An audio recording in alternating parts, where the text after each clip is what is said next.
ഇന്നലെ വളരെ സ്ഥിരമായിട്ട് നിന്ന അമേരിക്കൻ മാർക്കറ്റ്സ് പോലും 1% ഇടിഞ്ഞു താഴെ വീണു. പൊതുവെ ഇങ്ങനെ യുദ്ധഭീഷണിയുള്ള സമയത്തൊക്കെ അമേരിക്കൻ മാർക്കറ്റ്സ് മറ്റ് മാർക്കറ്റ്സിനെക്കാട്ടി ഇച്ചിരൂടെ ഇൻസുലേറ്റഡ് ആണ്. കാരണം എന്താണെന്നറിയാവോ? അവരുടെ ഉള്ളിൽ തന്നെ ഇതിൻ്റെ ഈ മെഷീൻസ് ചലിക്കുന്നത് കൊണ്ട്, വാർ മെഷീൻസ് ചലിപ്പിക്കുന്ന അമേരിക്കയ്ക്കകത്ത് തന്നെയാണ് വാർ കമ്പനീസ് ഉള്ളത്. അന്നേരം അവർക്ക് വലിയ പ്രശ്നമൊന്നും വരാറില്ല. പക്ഷേ ഇന്നലെ ട്രംപിൻ്റെ ഒരു വാക്ക് അല്ലെങ്കിൽ ഒരു സ്റ്റേറ്റ്മെൻറ്റ് കാരണം അമേരിക്കൻ മാർക്കറ്റ്സ് ഇടിഞ്ഞ് താഴെ വീണു. എന്താണ് ആ ഒരു സ്റ്റേറ്റ്മെൻറ്റ്? ട്രംപ് പറഞ്ഞത് we can fight this war for ever. പല ശ്രുതികളുണ്ടായിരുന്നു, അമേരിക്കയുടെ കയ്യിൽ അമ്യൂണേഷൻസിൻ്റെ കുറവുണ്ട്, അങ്ങനെയൊക്കെയുള്ള കാര്യം. അന്നേരം അതിന് ബദലായിട്ട് അദ്ദേഹം പറഞ്ഞതാണ് ഞങ്ങളുടെ കയ്യിൽ ഒരു അമ്യൂണേഷൻസിൻ്റെ കുറവില്ല, we can fight this war for ever. അത് കേട്ട് കഴിഞ്ഞപ്പോഴത്തേക്ക് മാർക്കറ്റ് എന്തിനാണ് ഇടിച്ചു താഴെ വീണത്? അതിൻ്റെ അർത്ഥം ഈ വാർ ഇച്ചിരൂടെ നീണ്ടു നിൽക്കുമെന്ന് മാർക്കറ്റ്സിന് മനസ്സിലായി. എന്നിട്ട് അൺസർട്ടണിറ്റി ആണ് മാർക്കറ്റിന് ഒട്ടും ഇഷ്ടമില്ലാത്ത കാര്യം. അന്നേരം ഇതൊരു അൺസർട്ടൺ ഫ്യൂച്ചറിനെ കാണിക്കുന്നത് കൊണ്ട് തന്നെയാണ് മാർക്കറ്റ് ഇടിഞ്ഞ് താഴെ വീണിട്ടുള്ളത്. അപ്പോൾ ഇനി നമ്മളൊരു ഇൻവെസ്റ്റർ എന്ന നിലയിൽ നമ്മൾ എന്തൊക്കെ ചെയ്യാൻ പറ്റും എന്നുള്ള കാര്യമൊന്നും അറിയണ്ടേ? So let's get into the show.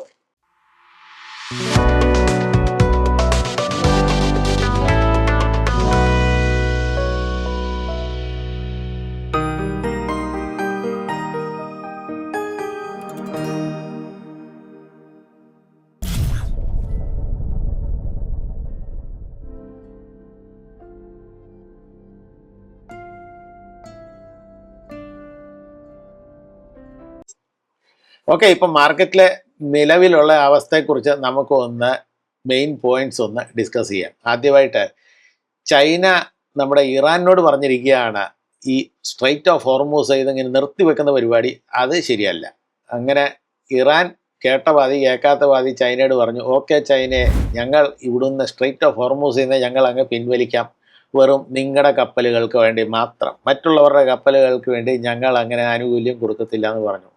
Okay, ചൈനയ്ക്ക് ചൈനയുടെ കാര്യം കിട്ടിയാൽ പോരെ, അല്ലാതെ എന്തിനാ നാട്ടുകാരെ ഗുണപ്പെടുത്താൻ?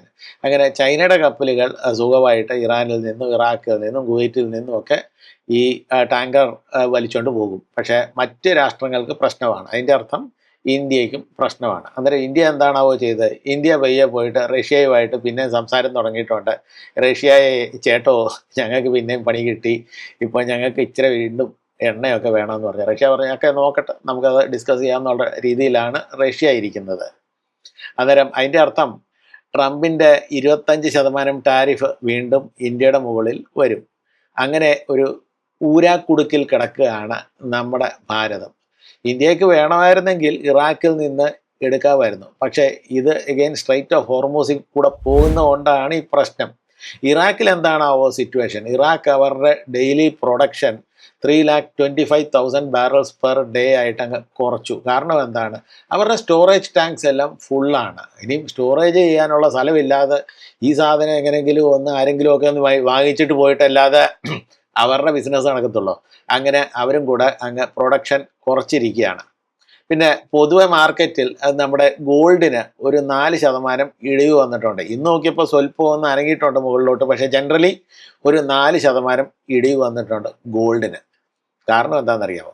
ഗോൾഡ് ഓൾറെഡി ഓവർറണ്ണായി. അന്നേരം എത്രയും ഹൈ പോയി കഴിഞ്ഞാൽ വോളറ്റൈലിറ്റി കൂടും. അങ്ങനെ ഒരു വോളറ്റൈലിറ്റി ഫേസിലാണ് കിടക്കുന്നത്. പൊതുവെ യുദ്ധസമാനമായ അന്തരീക്ഷത്തിൽ ഗോൾഡിനും സിൽവറിനും ഒക്കെ നല്ല ഡിമാൻഡ് വരുന്നതാണ്. ഇപ്പം ഡിമാൻഡിന് ഉണ്ട്, പക്ഷേ ആ പഴയ ഡിമാൻഡ് ഇല്ല. കാരണം വേറെ ഇതും കൂടെ ഉണ്ട്. സിൽവറിന് ഒരു 15% ഇടിവൊക്കെ വന്നിട്ടുണ്ട്. പിന്നെ സിൽവർ മുകളിലോട്ട് പോകുന്നുണ്ട്. ബിക്കോസ് വേറെ റിസ്ക് ഫാക്ടേഴ്സ് ഇല്ല, കുറവുള്ളത് ആയതുകൊണ്ടാണ്. സിൽവറിനകത്ത് 2 സെക്ഷൻസ് ഉണ്ട്. ഒരെണ്ണം പകുതി ഇത് ആൾക്കാർ ഇൻവെസ്റ്റേഴ്സ് വാങ്ങിച്ചു വെക്കും, ബാക്കി പകുതി അത് ഇൻഡസ്ട്രിയൽ യൂസിനാണ് പോകുന്നത്. അന്നേരം ഇൻഡസ്ട്രിയൽ യൂസിൻ്റെ അതിനകത്ത് ഡിമാൻഡ് കുറവ് കാരണമാണ് സിൽവറിന് ഇപ്പോൾ ഒരു ഇടിവ് വന്നിരിക്കുന്നത്.